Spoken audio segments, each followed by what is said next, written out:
I want to talk about something that, excuse me, I think we mostly refer to as our issues. And everybody has them. Excuse me. And I do too.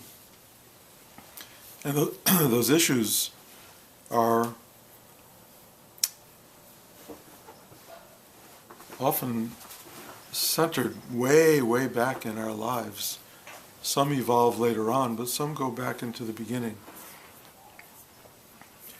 And they are things you keep going back to over and over and over. And they begin to be weighty. They begin to have a more constant presence in your life than you want to admit. You know, it's a little bit like, you know, these computer logarithms, what are they called? Algorithms? Algorithms, thank you. That start to see what you pay attention to and then feed you the same thing over and over. So you turn on your computer and it's just sending you your stuff because it knows that's what you're interested in. The mind does something very similar. It keeps sending us our stuff. And the more we watch it, the more it sends it to us because it knows that's what we care about. And in a way, it's an opportunity to say, you know, I want to change. I'm tired of my algorithms. I'm tired of the issues that I'm carrying around, and I don't want to be somebody who is perceived as whatever it is you've looked up twice on the internet. My granddaughter has me looking up songs about princesses on YouTube, and I'm now flooded with songs about princesses on YouTube, and I honestly don't have that much interest in princesses, but I looked at them, and suddenly my computer thinks that's my fascination. So, but I do have my own issues, and one of them that comes up fairly often started, I can pretty much pinpoint it, when I was 5 years old and having a tonsillectomy. And in those days, back in the 1940s, they did them en masse. They would bring in all these kids and put us in these big rooms full of cribs. And they would do us all in one time. You know, so there was maybe 20 kids sitting in this in this room, and I had never left my parents before. I'd never been separated from them before. So I remember being very anxious about what is this and what am I going to be experiencing here. And no matter what my parents told me, it's going to be fine, they're going to put you to sleep, you're going to feel good, it's not going to be a problem. I didn't like any of that idea. And when they finally get ready to sort of put me under, the nurse says to me, "What's your favorite ice cream?" And I went, "Chocolate." She said, "Well, when you come out of this, you're going to have chocolate ice cream." And I went, "Oh, okay." Interesting bargain. And then they put this mask on me, which was then ether, and it was the worst smelling thing I had ever smelled in my life, and I started feeling weird, and I just fought it, and then finally, after gagging with this smell, I was asleep. And then I came back out of it with the worst sore throat I have ever had in my entire life, and there's a dish in front of me of ice cream, and it's strawberry. And I understood betrayal. I understood that they did not hear me, they did not understand me, they were not feeding me what I needed to have, and I was so unhappy. And I didn't like, at that point, strawberry ice cream. I've come to love it, but I didn't like it. So I didn't have any ice cream. And I somehow went to bed, and in the morning I woke up, and all the parents are coming, and they're taking all of the kids home. And I'm watching one crib after another be freed, and suddenly there's me and I think one other kid, and we're just lying there. And nobody's there, nobody's coming. And I had never ever considered the possibility that I would be abandoned, that I would just be left here for the rest of my life. And that feeling locked in. It just locked in with such pain and such depth and such fear that I have never fully gotten over it. And my parents did come. I actually think there was that one little other kid who was left after me, and I can't imagine what he's dealing with in his 70s. But I was traumatized by it, and I've always had this fear of abandonment, of people leaving me. And for all of my maturity as a person, as a spiritual teacher, whatever it is, it's there. It lingers at the core of my being. So whenever I feel something is going to happen where people are going to leave me, or somebody is going to no longer be in my life, there's this feeling, deep, deep dread that goes along with it. And no matter how much I bring my mind to the issue, no matter how much I address it, it's still there. I can't dissect it away, I can't intellectualize it away. It's something else. Even spiritually, diving deep into this space, I keep coming into the same thing, which is I am alone. And I am going to be abandoned. And abandonment is not just for little children who are 5 years old. Abandonment is ultimately the situation we all face.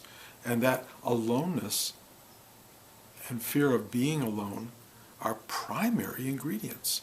They are not feelings that are temporary and that just kind of waft in and out. They are at the very essence of who we are, because ultimately, I think, and we all vaguely intimate this if we don't know it consciously, we are alone. As they say, we come into the world alone and we die alone. And we spend a lot of time while we're here trying not to be alone, trying to experience the other, trying to experience what it means to be connected to people, and to have this enormous sense of being alive in a world full of ourself, or our many manifestations of ourself. But every so often, and I knew this happened to me back in the 60s on drugs, I had this realization that it was all me. It was just me. You know, I remember I wanted to call my parents to prove that I had existence beyond my own personal self, and I went to a phone booth outside and went to call my parents, and I said, they're just me. They don't really exist. I'm going to call myself. It's going to feed me back whatever I want to hear. And then I had this feeling, because I was in New York City, that my parents, who I thought were in Detroit, there is no Detroit. There was nothing past the Hudson River, really. In fact, nothing past 8th Avenue, which is pretty much where I was standing, except in my own mind. And I had created a sense of a universe, but it didn't really exist. And if I tapped into it, it would appear. It would feed me just like I was a real person, and like I had an extended history of beings around me. But in truth, it was just me at a phone booth, all by myself. And that feeling was really powerful and really painful and scary for me. Anyway, I tell you this because it keeps coming up. And even though I have had years of spiritual work, and even the dissolution of the Bruce entity, aloneness, abandonment, the feelings that that engenders appear to be not mine, but a universal. They appear to be universal, that we all have it. Some people tap into it, some people fight very hard not to tap into it. Some people look at it occasionally, some people analyze it with therapists, but the reality is, in the end, there is what I call cosmic aloneness, or singularity, or oneness. Oneness has a certain beauty to it, when you understand it's all one, but also oneness knows that it has no two. There is no two. And so it appears to create this incredible profusion of otherness, of multiple selves, of lots and lots of beings interacting, telling stories, having lives, eating, sleeping, dreaming, all having such an incredible existence, and yet it's impermanent, it's temporary, and it always comes back to aloneness.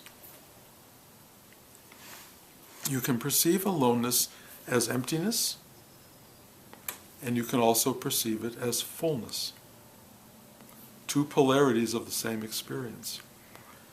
Last week was Memorial Day, and Blanche and I were in LA for a fairly short time, and Blanche had a lot of work that had to get done, and the only free day to do it was Memorial Day.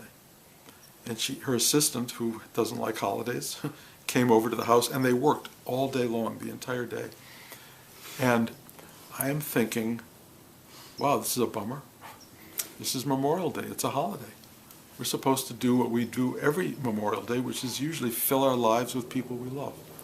We always would have swimming pools, parties at our house in LA. Lots and lots of people, usually class people, would come, and family, and so many people, and we would just sit and we'd have barbecue and we'd eat and we would bring in food and have these great wonderful days. And this Memorial Day, it was just me by myself because Blanche was working, and everyone else had moved on in their own direction. So I felt really alone, and the alone, the empty alone. And again, it was kind of Bruce's in a way. It was private, and it was also universal.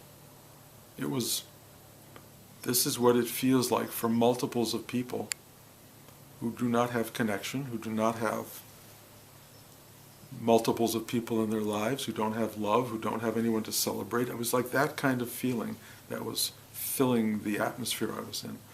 And, Buddha would call that compassion, but it's really a way of simply looking at the world from where you are and realizing whatever you are is not only true to you, it's true to the reality of the world. Not everybody's feeling it at any given moment, but that is a part of the human condition.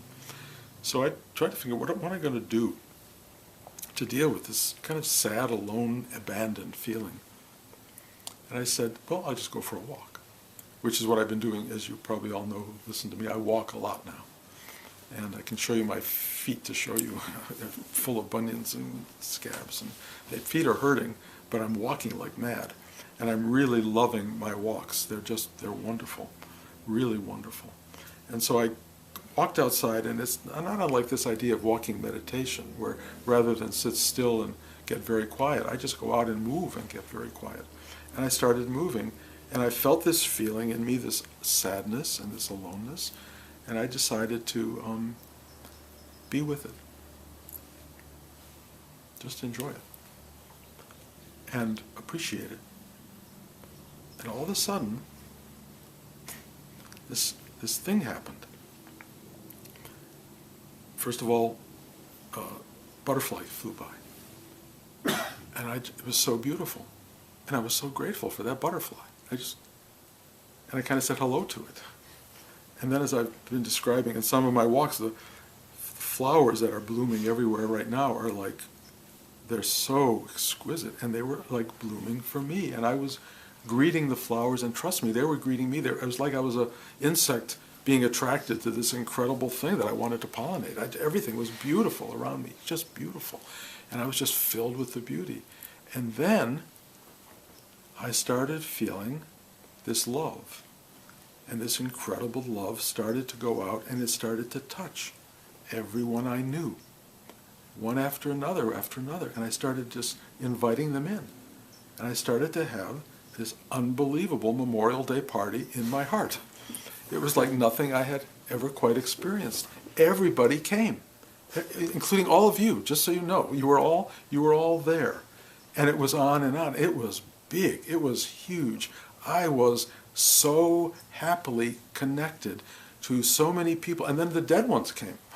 My parents came, my aunts and uncles. All these people came to this huge party, and I realized I am that party. I am the Memorial Day, the memory party of everyone I've ever known, and I love these people. I love them. I love them. Why? Because that's why I'm here. It's what I am. It's who I am. I am the collection of all of you, of everyone who ever was, who I've ever known, and then the ones I don't like came to the party. And I welcomed them so happily, because without them I wouldn't be this person. I needed all those guys. I needed the people who gave me crap and made my life difficult. I needed everybody, and everybody was there, and it got bigger and bigger, and I was walking with the world. I was walking with all humanity, and I was going, oh, I could not have been happier. I could not have felt better. It was the most joyous reality, and I realized this is reality. We are what we are. We are who we are. We are everything that we know, everyone we've ever known, and we're all, and this is what started to happen as well, all of the issues that I have, all of my stuff, I just embraced it with the people. I just embraced the totality of all there was in my life, and everyone out there, all of the people in the universe just started to be, yes, this is what it is. And there was no, I wasn't annoyed. I wasn't annoyed by it. I wasn't felt limited by it. I didn't feel it should have been otherwise or different or could have been. It just didn't matter, because there was a celebration going on called life. Just life. My life. And the fact that so many people showed up who I might never have known were a part of the party. The people who just came and were there. And it's amazing how many people we know. And they have grown this being that we are. They are part of the totality. There's the known totality and there's the unknown totality, but it's all connected.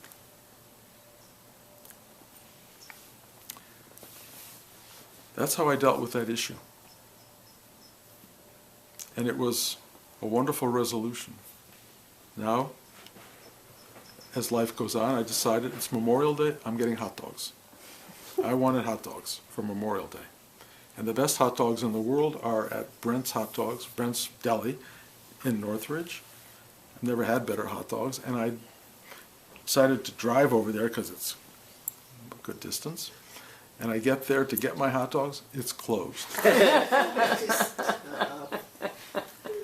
Then I go to Weiler's Deli, and I order my hot dogs, and I run over to the Albertsons grocery market very close by to get a few other things, and I go back to pick up the hot dogs. The guy wouldn't sell me the hot dogs because they're all he had, and he had to keep them for the customers. What? So I couldn't have any hot dogs. I didn't get any, so I went back to Albertsons and I bought Hebrew National hot dogs. And I went home and we made hot dogs, and I got such an upset stomach from the hot dogs. And so what I'm trying to get at is perfection that I had on the walk ended with an upset stomach of eating hot dogs because my mind craved hot dogs. And those hot dogs did not satisfy anywhere near the emptiness and abandonment that filled me walking down the street. You can't fill yourself with outer things. They are not the things that are going to take care of your life. If you think a hot dog is going to make you happy, trust me, you'll be happier just going for a walk with everyone you love. It's really the secret. The secret of life is what's going on inside what you are, who you are. This idea of reaching out to the comfort zones around you, the things that will give you pleasure and joy, doesn't always work. Sometimes it does, and yes, I could have said, well, I had a perfect day, I got the best hot dog and everything was great. You know, it was a perfect day with bad hot dogs and an upset stomach, and you have to come to that. You have to come to the understanding that it's a totality. It's one thing. We get the good and the bad. We get everything. And when you personalize it and you make an issue of it, it becomes suffering. If I had decided to make an issue of why is Brent's closed on Memorial Day, why would they do that? And why wouldn't that guy sell me hot dogs? I mean, there was every reason I had to make an issue of these things and to feel somehow that all the joy of that morning's walk was just dissipated completely by disappointment and anger. And I know people who do that. I know people who get into these extremes of disappointment and anger and why isn't life working for me and why doesn't this happen? And they build these awful issue-based realities for themselves, and they are so unhappy. So unhappy. And I'm surrounded by people like this. They were all at my party, by the way. But on their own, in their own world, and I visit them and I know them and I care about them so much, but I watch them play out their issues and I go, it's not worth it. Why have that life? Why live with all of these, algorithms coming back and fortifying your unhappiness? It's your choice. It's really your choice to do that. How do you get past that? How do you get past your issues? It's a really good question. And I'm going to talk for a moment about the thing we have that works past issues. And it's not wanting to get past them or wishing, it's need. And I always call need the navel chakra. The navel chakra is the space of human will. Will and willpower, because there's a lot of power in the navel chakra. And if you can get to the navel chakra, that will can actually command your issues and give you power over them. You can actually say no to your issues. You can actually say, I will not give in to that force. You have the power of will to actually transform you and to redirect you into something more positive. It can kind of clean part of the hard drive. The will in your navel chakra is really the key to your transcendence and happiness. But let me explain what happens with will. There is your will and there is thy will. And there's a difference. Your will is ego-based, ego-centered, ego-striving. I want, I need, give me, give me, give me, give me, give me. And I watch it in my grandchildren because they're beginning to manifest a lot of this will. And it's never attractive, but it's a key ingredient in how we build ourselves as people. Through the will of the wanting ego mind, we create a life. I like this person, I don't like this person. This person gives me stuff, that person doesn't give me stuff. You start to construct the people and things you want that are going to build your life, and that ego will is crucial to developing you and the world around you. It also is an incredible director of story. So much of our story is based on ill will, will that's not directed properly. We have a story that wants to go here and wants to go there. The will basically is the constructor of our issues. This is our issue. And you feel these things really strongly. And it gets under your skin, as they say, and you get driven by it. And your fears and your desires and your hopes and ambitions are all coming from this will space, and you're going, oh, I want it to be different, or it should have been this, or why didn't they give me that? And anger at life, and anger at yourself, and anger at the partners you have, and the friends, and all that stuff. Unless you have a meditative life, you can't free yourself of that will. That will is directive and powerful. But if you start to meditate, you begin to move your energy, your consciousness, your focus, your awareness down through the energy centers of your body, the chakras, and you can get to the center in your navel chakra, and you sit there. And that's where you discover the essence of will that is not yours, that is not ego-directed. You get into this place that we call thy will be done. And you start to feel the source energy of who you are. And that energy is directive and transformative if you can free yourself of your ego grip on that space and let it function.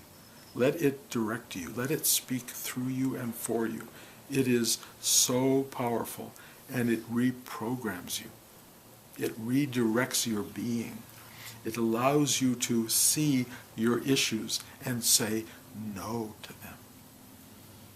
This is the place that I went to when I was feeling abandoned on Memorial Day.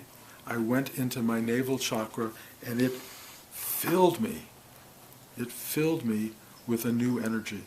Rather than getting gripped and tightened and conflicted by my sense of abandonment, I became liberated and free of it. I got to experience what it means to be alone and full, to be my true self, to be my whole self. That energy came from my navel chakra and my willingness to go there and let go of my ego striving and really literally say, thy will be done. And feel that will. Feel what it says to you. Feel it speak to you. Feel it rise up. It is there to be heard. It will redirect your life. It will move you into more exquisite and wonderful awarenesses of who you are and why you are and what your life is about. It frees you from the ego striving. It frees you from your issues. All you have to do is go down there and say, I need to free myself. Please help me. Please help me. And this will of being comes through and it turns it around. It changes who you are. And it is the greatest gift in the world, and it's inside you. Finding your will and turning that will over to thy will, which knows what to do. It will do it. But you have the power to go there. You have the power to turn it over, to say thy will be done. And then your issues will begin to be dealt with one after another, after another, after another, and you will become free of the burden of you. And that is the greatest gift imaginable. The freeing element is within you.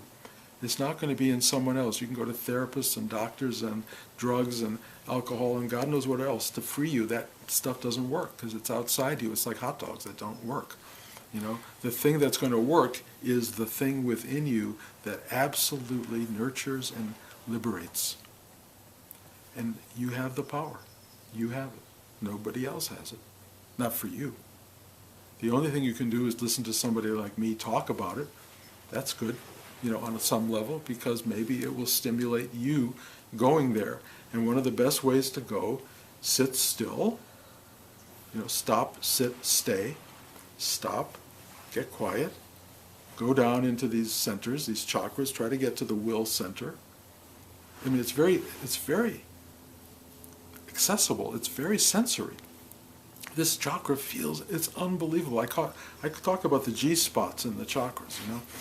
They all have G-spots, and they all are like, oh, ooh. And you get into it, and you just sit there and you see it. This is amazing. This is sexy. This is powerful. And you go there, and you're there, and it just starts to work. It starts to work in a very natural way. You know how to do it. You know how to bring this thing to life, and it starts to animate, empower, and redirect who you are.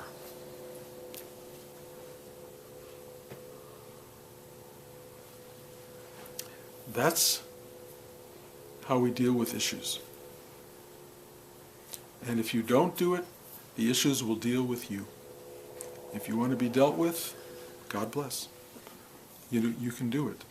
I mean, one of the incredible things that takes place when you turn your life over to thy will be done is that all of the stuff comes up, and rather than the issue going away, which is what people kind of want, the issue becomes part of the amazing construct that you are. So rather than walking around wanting to get rid of parts of what you are and elements in you that you don't like and things that don't function well, you just realize, I am that. I am that.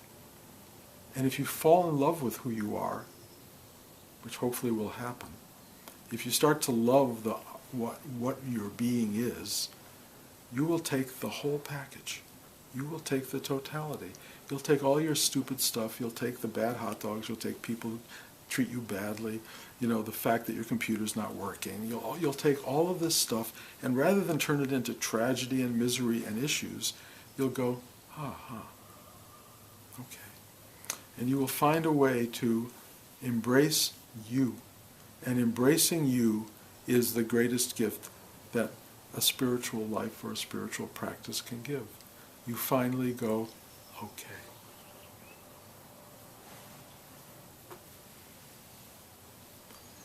You know, I mean, there's so many other promises for spiritual life, and I think one of them appears to be this awakened idea that there is no you.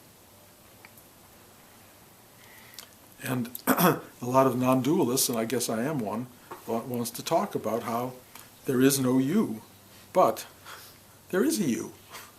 That's the crazy part. There's no you, but there is a you. And that you happens to be about this big, this tiny little tiny nothing. And you make it this big, great thing. It's a little tiny nothing.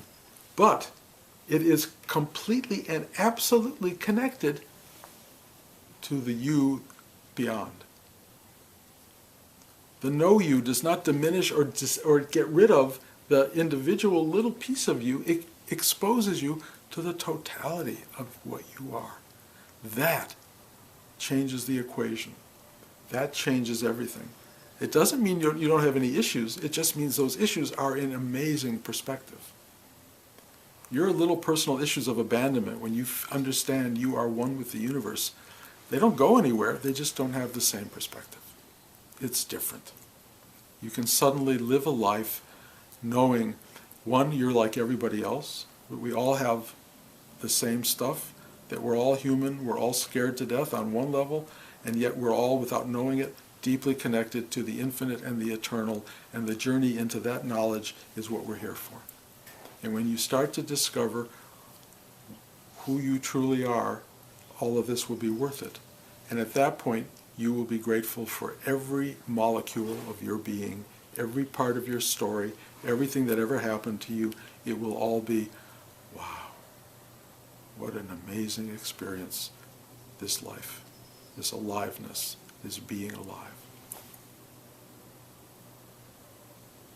Remarkable. And then you will bring that awareness to the final moments of your life. I can't tell you what will happen when you do that. I can just project it. My projection is you will go, wow.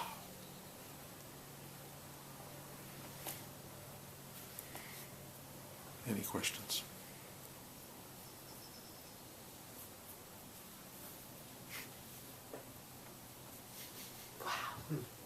I have a question. Mm-hmm. So when you say the no, which is the will, I'm hearing that as... What do you mean? Because it's the no, like when you're saying no to the issue in terms of... I'm not sure I said that. Running you, huh? I'm not sure I said you say no to the issue. Did I say that? Yeah, you did. Say no? Okay. Something says You also said the yes. will. Okay, go ahead. Yeah, so that the...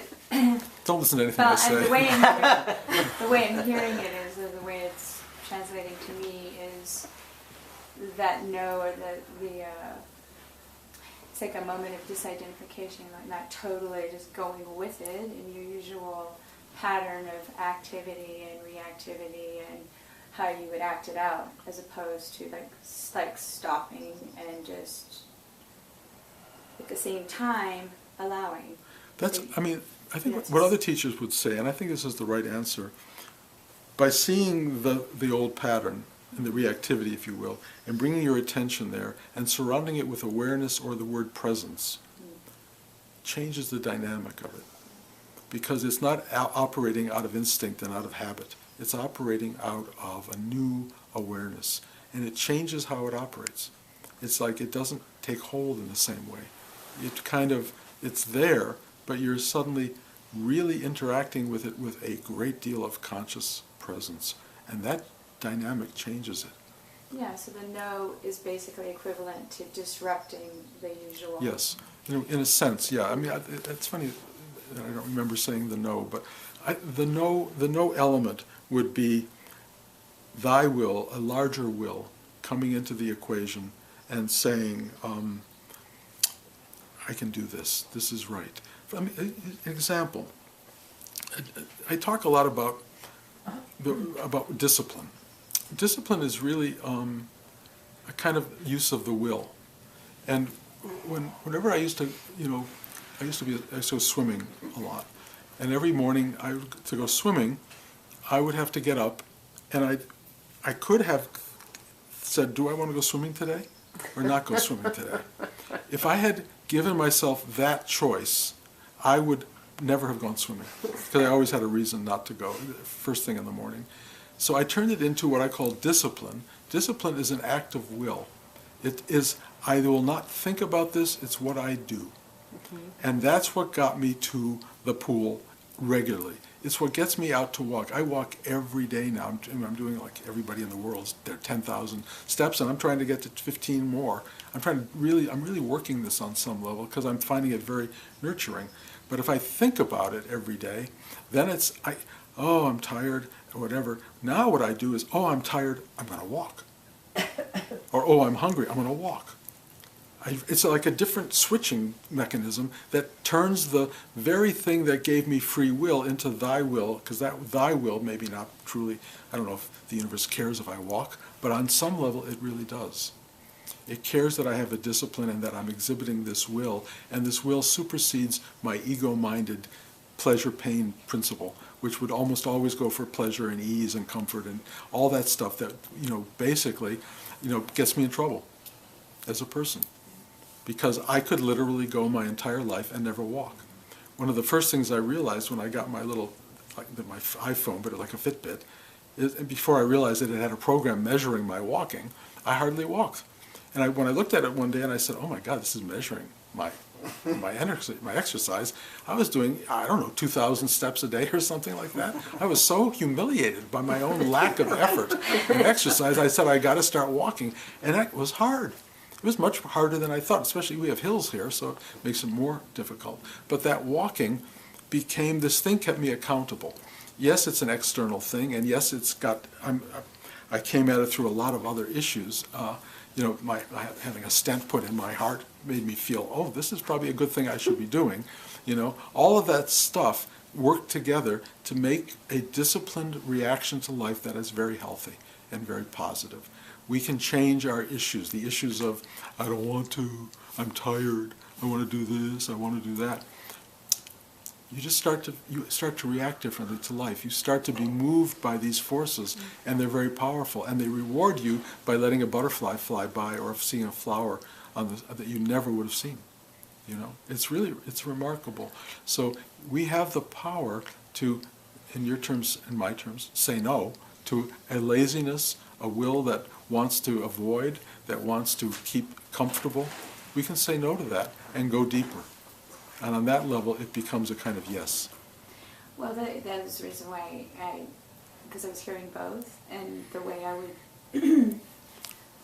way I would say is yes, turn towards it. Well, and if I'm acting out of it, I'm kind of actually letting it run me and running away from it, and not really actually going. It's well observed. And I would say that if that works, if that's the way you get it, get it. I'm definitely a non-dualist. I mean, yes means no and no means yes, and it kind of goes back and forth. It works for me too. But it's all the same. It's all the same thing. It's what finally gets the work done, and what it means to get done. And this is kind of from years of Rudy's practice, is learning slowly how to give voice to the deeper, more constructive part of you and less to the shallow and disruptive part of you. Because if you live your life from the shallow disruptive, you will have a shallow disruptive life, and that's not fun. I've started to observe people in a new way. I don't know I can't describe it exactly, but to see the operating principle, the program, and some of them are operating with very limited programs. There's not much going on in their lives. They're circling around very few issues, very few dramas, and that's just kind of what their life is. And I can see it, and I just know they need something to explode that. And I know they're not going to like that thing when it happens, but it's got to happen. It's kind of about maturing, and mostly maturing. We kind of stopped maturing in high school or wherever, college, somewhere along the way. We lock into a certain kind of idea of who we are, and that's not enough. It's got to go on and on and on and on and on. And that's kind of what I'm seeing, where people have kind of locked in to their maturity level. And so many people have locked in at a rather high level of intellectualism or, good family life or what all, but it's still frozen. It's locked in. And that's nothing in life is locked in except people. They lock into these ideas of self, or again, I'll use the word issues, and that's where they live. And they have the power to move beyond it if they want to engage it, but something has to help them sort of know that and perhaps reinforce it in them, and then allow this newness to happen. And not that life changes, you change. You change in relationship to the very thing that you're now constricted by. You're no longer, you're free within it. The constriction may not go away, but you do. The thing in you that's fighting against it evolves, and then you're free, and then everything around you that's part of the constriction is going to get affected by that fact, that they're not constricting you anymore. Why can't I be constricting you anymore? I want to hold you where you were and you're not there. That's a really interesting thing. But that's how life and spiritual life unfold. And we grow and we grow and we grow and we become free. That's the objective. As free as you can get as a human being. We're all still caught in, we all have a death sentence. All of us. We're all in a spiritual jail on one level. There's only one way out. But that's, how do you sing within those chains, as Dylan Thomas would say? How do you sing within the chains of being? Is to realize that maybe even death isn't final, which is, I think, what the big part of our teaching. And Bruce, because you touched on that briefly, I experienced a lot of alienation, right? And I'm locked into a pretty dumb program, but at the same time I'm expansive, and I have struggled just kind of understanding other people when they're locked into something, right? A lot of, if I come across people who are more, I'm wondering, you kind of said it's maturing, or that people have the capacity, everybody has the capacity. You're a living example of that, to me. You have, I'm not going to share your story with everybody in the room, but your story is, how does anybody survive that? How? How do you survive these kinds of issues? Yeah. And look at you. You do. You're glowing, you're expansive, you still struggle. I know you do, because we all, like I say, I hear this guy struggling with Memorial Day weekend being alone. I would think I'm way past that. But I wasn't way past that, and yet what it turned into was brilliant. The same thing is happening for you. I see it happening every time I see it for you. You just get more and more expansive. The flower, the petals open further, the plant becomes bigger. I just watch it happening. It just keeps going on, and that's how you do it. And you cannot expect to do something at the age of 5 that you can't really get done until you're 50. You know what I mean? There are certain things that want to happen, but you're not there yet. So you have to grow into the thing, and then it starts to happen.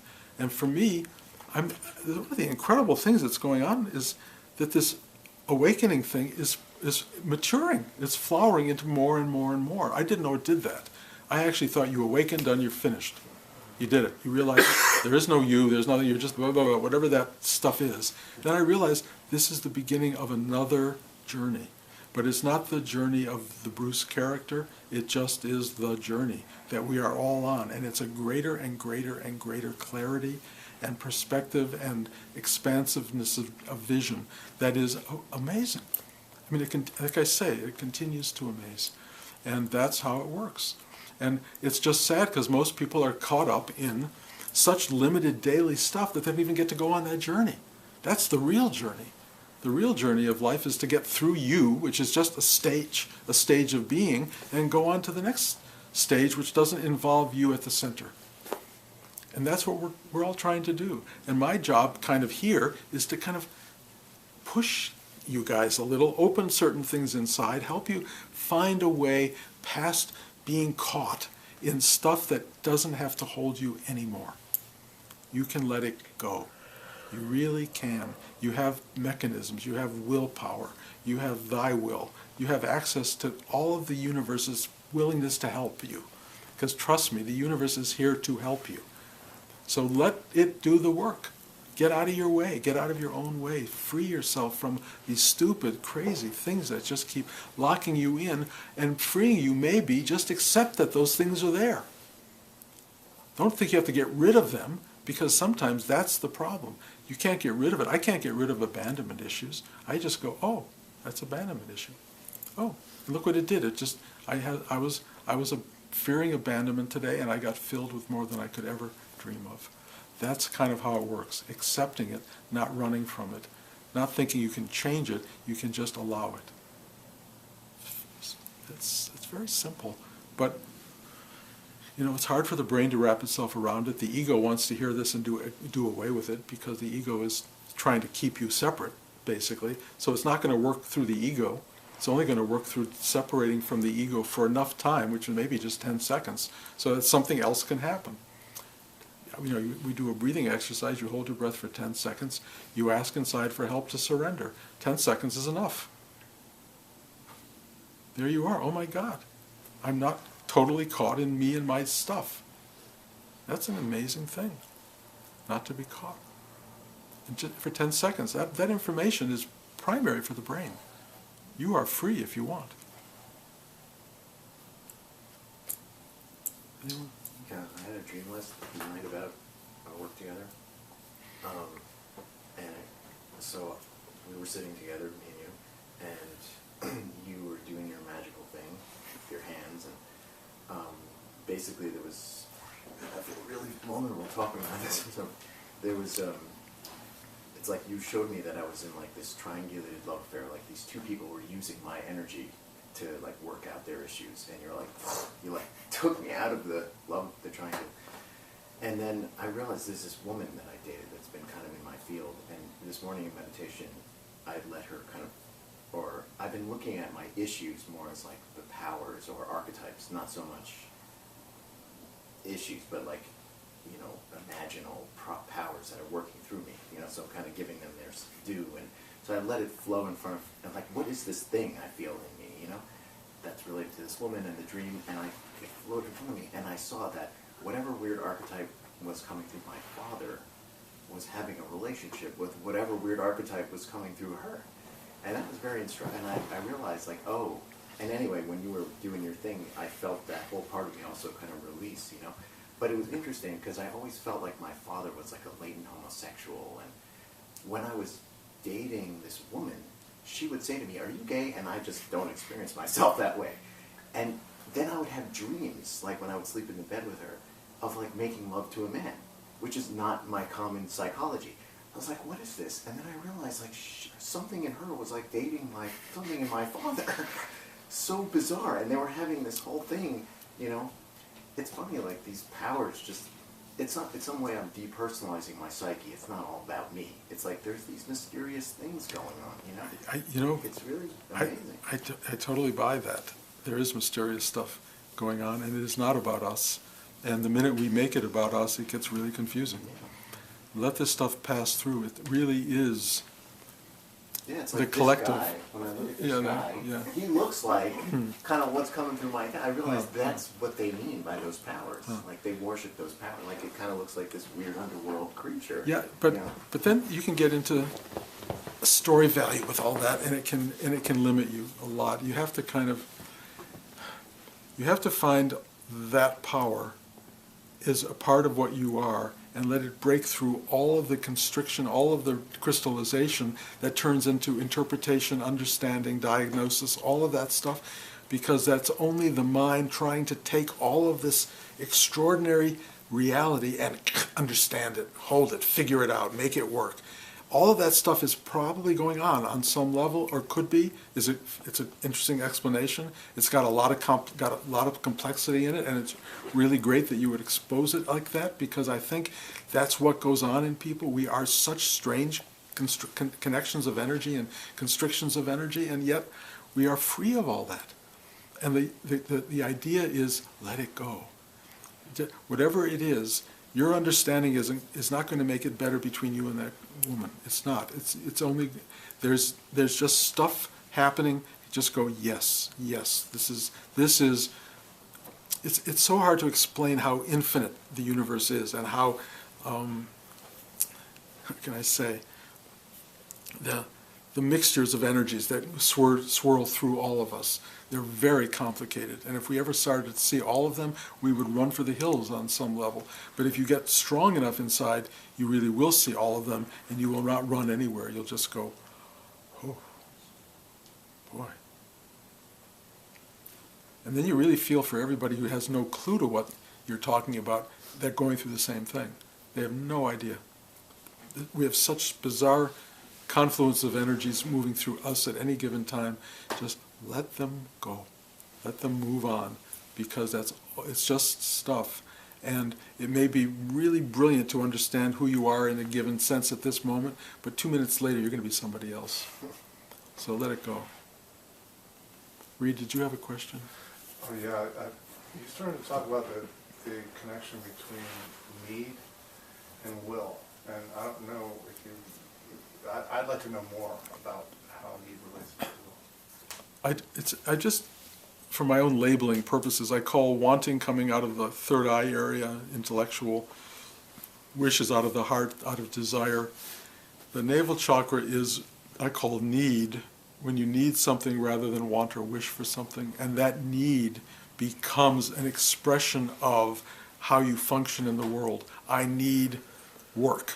I need love. I need happiness. I need openness. Whatever the thing is, getting to need is really important.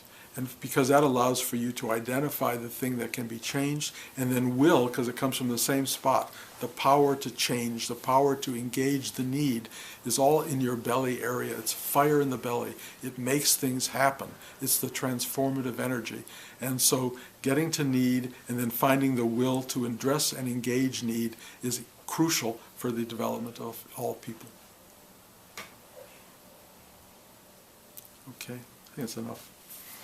See you next week.